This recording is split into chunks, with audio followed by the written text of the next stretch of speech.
All right, this is going to be a very controversial video on pricing strategy. And I'm passionate about it because I've had at least 2 conversations this last week, and usually 1 to 2 every week, that center around pricing.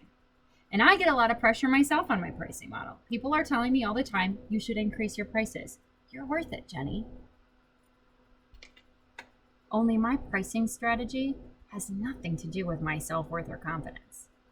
My pricing strategy is just that, a strategy, a set of decisions that I've made on how to disrupt the industry, how to create and deliver on change in this industry, how to hit and impact as many people as possible, and to do it in a way that lines my pocketbook. So I've chosen where to price myself. I'll make tweaks over the years, don't get me wrong, but I've chosen it. So let me ask you a question. Have you chosen your pricing strategy?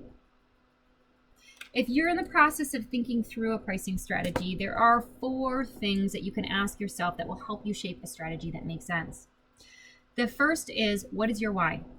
If your why is to impact as many people as possible, then that likely moves you towards a lower price strategy. Here's an example. The Power MBA sought to disrupt the MBA industry. They have over 30,000 students in multiple countries around the world. Their offering is $1,000 for a year-long program.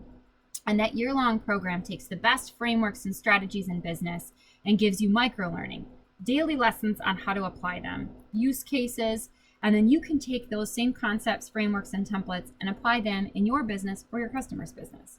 It's a very practical way to teach people what they know. It's not accredited. It doesn't need to be. That's not what they were after. So when you want to impact as many people as possible, creating a more affordable strategy is a way to disrupt the market and get in front of as many people as you can. It also creates a natural funnel.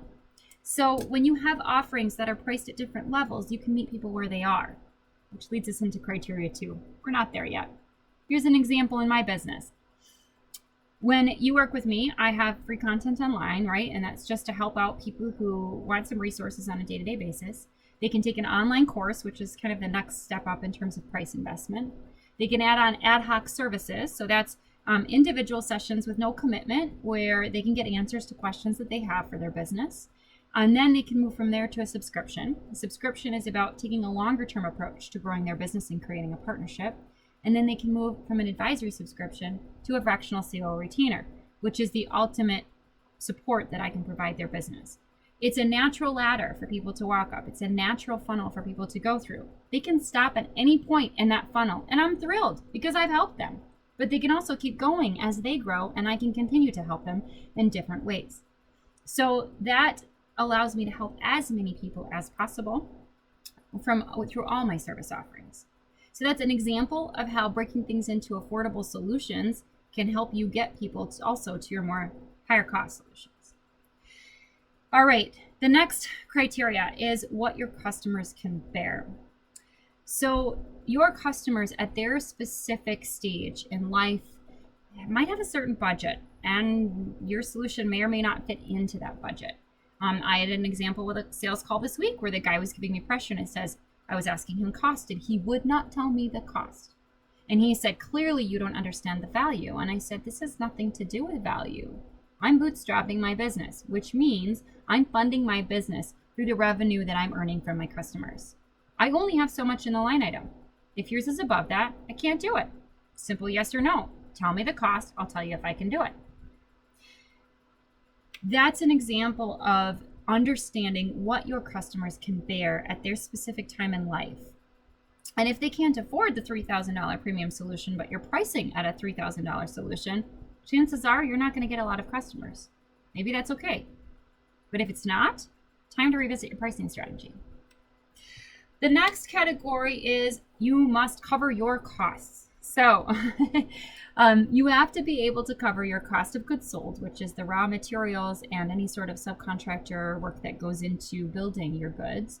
You also need to cover your personal labor. People often forget about their own time and labor required to deliver, because someday if you want to grow that business, you're going to need to get other labor in, and you're going to need to charge for it. You are not free, business owner.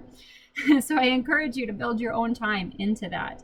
And then you have to build on operating expenses. There's a certain percentage of the running the company that has to happen regardless. And then you have to build in your profit margins and make sure that you're having profit on top of all that. Because again, remember, someday when you start to hire out that work and have somebody else do it, the profits become your pay, profit distributions, really. And so it's important that you factor that in. So when you do all the math, are you going to make money on that offering? The answer is no. I'm usually going to recommend you don't do it.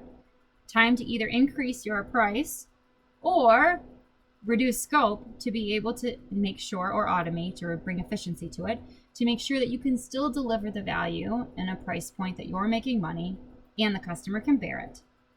That's really the two scales that need to come into balance. Okay, so we've looked at your why. How many people do you want to impact? We've looked at what the customer can bear or the market can bear. We looked at what will cover your costs. The last question you have to answer, and the least important, is where's your competition at? I use this more as a benchmark. It should not be a guiding force. So the first three guide your pricing strategy. The fourth is more of an awareness, because you need to be able to know how to speak to people, and knowing where you are relative to the market helps that.